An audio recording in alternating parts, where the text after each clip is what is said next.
I want to thank you for the opportunity to kind of talk about mTrigger Biofeedback today. It's been a really great addition to my clinical practice. And so this has been a kind of filled a gap in our practice between some of our physical aging modalities and our active range of motion and regaining functional mobility with our patients afterwards.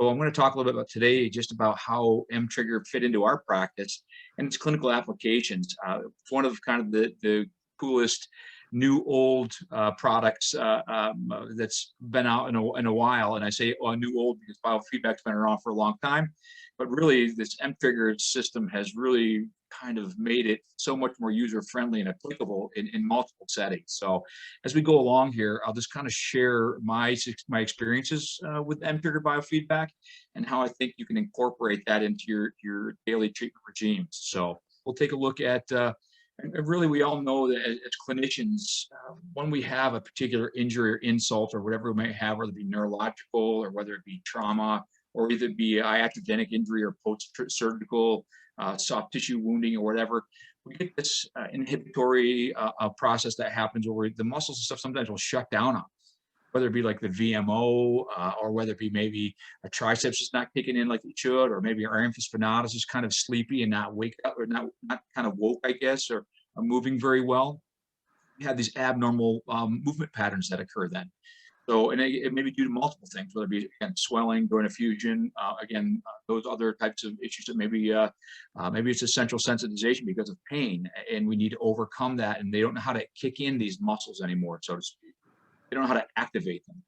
So, and then that leads to a whole cascade, this terrible circle of continual abnormal movement patterns, muscle weakness, and it kind of goes around and around.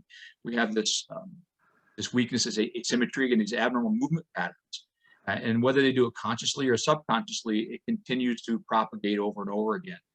So our job is really to kind of get in here, and this is where we can use the mTrigger Biofeedback to kind of get into this area where we can put a stopgap in that whole circle at that point and say, now we can get a cognitive component along with a motor movement to actually help those people go from subconscious abnormal movement patterns to return to function. So again, if we can move in this particular area, now again, as opposed to where NMES might take over and do it for them, we're actually getting a cognitive neural component to that where they're trying to engage this, whether it be motor unit or overcome pain, whatever they're trying to achieve, to engage it on a higher cortical level. And so again, through that, we wake up those fibers, activate those neural pathways much more efficiently than if we have something passively do something to us instead of them being, instead they're actually becoming more active participation in the actual treatment itself. So again, the thing that's nice about this is now we just have, instead of again, like a muscle stim or something like that, it is just taking over and they just sit there passively. Now we get cortical engagement, we get cognitive engagement, we get a whole lot more effective and even having some fun with the activity in order to get that muscle activated and to reestablish a new movement pattern. So in the order of recruitment and this Henneman size principle, and we've seen this multiple times over the years, if you take a look at that, we know that those type 1 small slow twitch muscles, those are the ones that, the body kind of recruits first.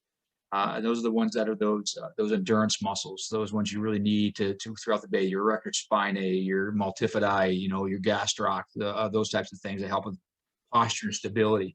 So, and then the body recruits those muscle fibers based on the activity. And so we usually recruit those type 2 fast twitch muscle fibers that are higher fatigue, that produce more force as the activity or the load increases over time. So what happens a lot of times is that with muscle stim and those type of things, it has a tendency to recruit those type 2 fast twitch fibers a little more so, and that's not kind of the body normally does that. It recruits those type 1s first, and so with the muscle stim, or excuse me, with the biofeedback, now we're actually reproducing the same type of programming that the body does naturally on its own, but getting the patient to engage that earlier. So I found that this has been a much more effective intervention for my patients than just stim alone. Does stim have its place? Sure, absolutely.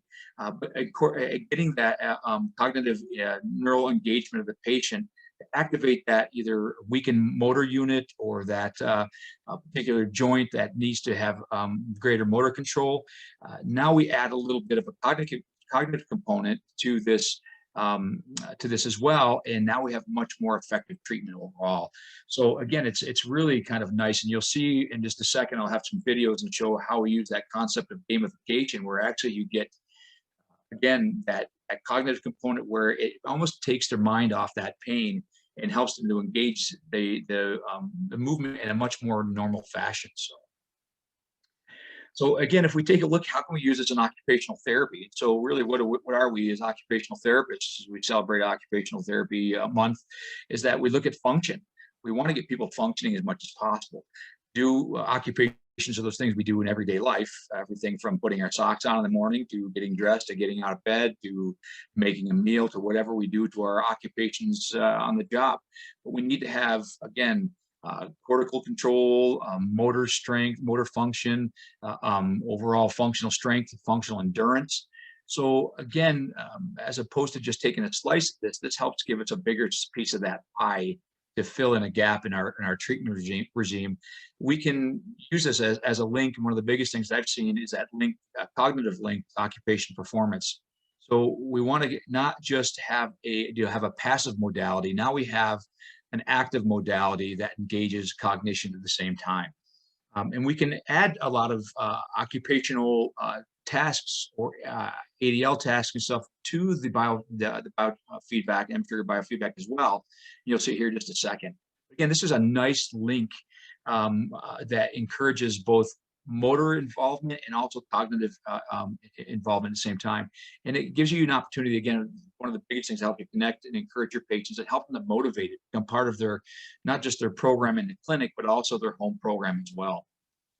And really what this is, an overview really quick, is mTrigger is really a surface EMG audiovisual based feedback, biofeedback unit.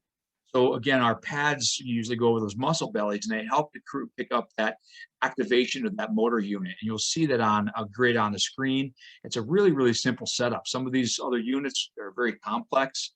They require a lot of training, but this really doesn't. It's almost a plug and play. There's a little bit of looking up on a few things to get ready, but really the biggest thing is trying to find that motor unit that's not as active as it should be, or if you're trying to encourage that function, or even if you want to encourage them to kind of shut something down. We can use a dual channel on this where we're actually encourage maybe, let's say, lower trapezius to kick in over upper trapezius, and we can set up a dual channel. Or if we want to take a look at with a stroke, someone who suffered a stroke, where we want to get also activation of the agonist and antagonist muscles at the same time. You can customize and set this up and train it, and then again, add this again to their overall plan of care. So let's take a look at a couple examples. And I want you to kind of think about really is how can you incorporate something like this into your own practice? So if we see on the left-hand side over here that's playing right now, this is an example of a dorsal approach scapholunate ligament reconstruction. And I'm really trying to encourage radial deviation and wrist extension. So what we're taking a look at, as you can see on the video there, is we're having to try to activate ECRB and ECRL, that lateral extensor wad, in order to get, I want to work up to a dart thrower's motion at some point. So you see that column there gives them some visual feedback, and we set the microvolts to attainable goal for them. And there's an audible and visual contract relax that happens without it, and the person can actively engage that. So we can set a target, and then we can have them actively contract, and then we can either add a percentage of that or create a higher percentage towards the goal. And then we can use that as either a preparatory modality or get them ready for function, or encourage them to use this during function. And I'll show you here in a second. So it's a really, really nice, effective program right here. Here we have an individual who suffered a fifth metacarpal fracture in the hypothenar muscles, in particular the abductor digiti minimi. It really wasn't functioning well. That finger kind of hung out there for a while. It wasn't due to an ulnar nerve injury at all. It was just that there was so much scar tissue within that finger on there, and we try to get that to fire. And so what we did now, and what's really cool, is they have these new little pads that really can get into small muscles. And so remember, there's 18 muscles alone just from the wrist distally to the finger. So now we can target some of those very, very specific little muscles that have such a big impact on hand function. And again, that'll lead to what? Feeding yourself.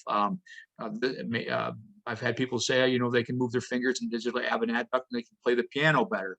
It engage them again in meaningful activities that are important to them. And so what we see here, we have a little game right here.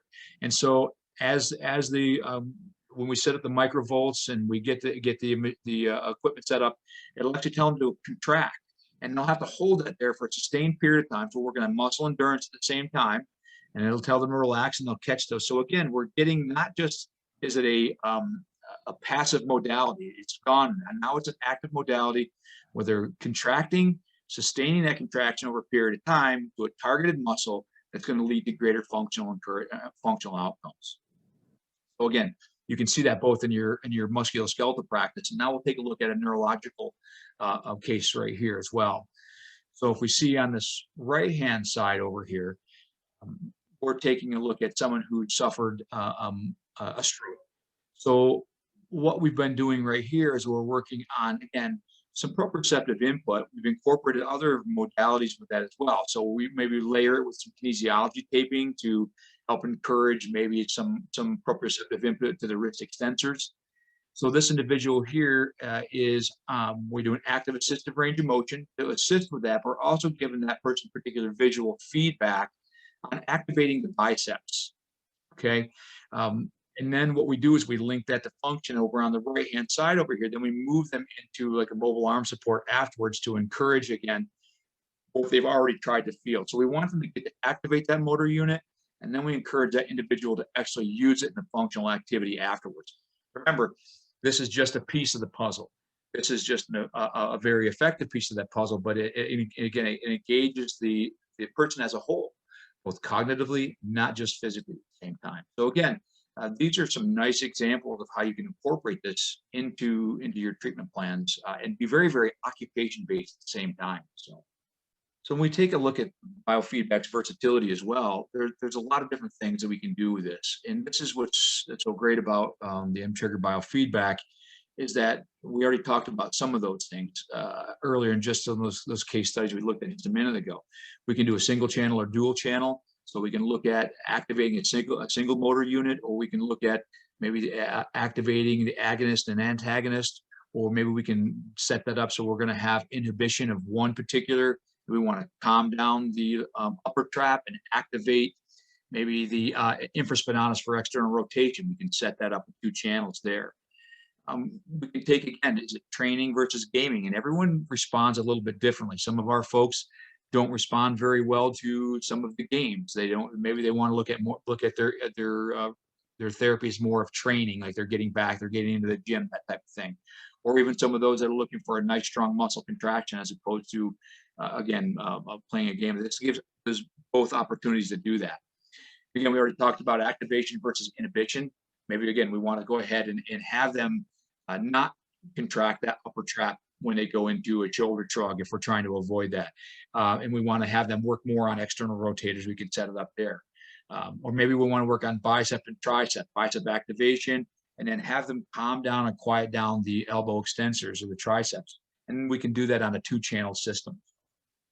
Again, isolated isometric movement or that type of thing there, as opposed to function. We see that just a second ago, that we can link that to function at the same time. That particular individual, we had trying to encourage bicep motor activation, but we had a fork in the hand at the same time, built up fork in the hand.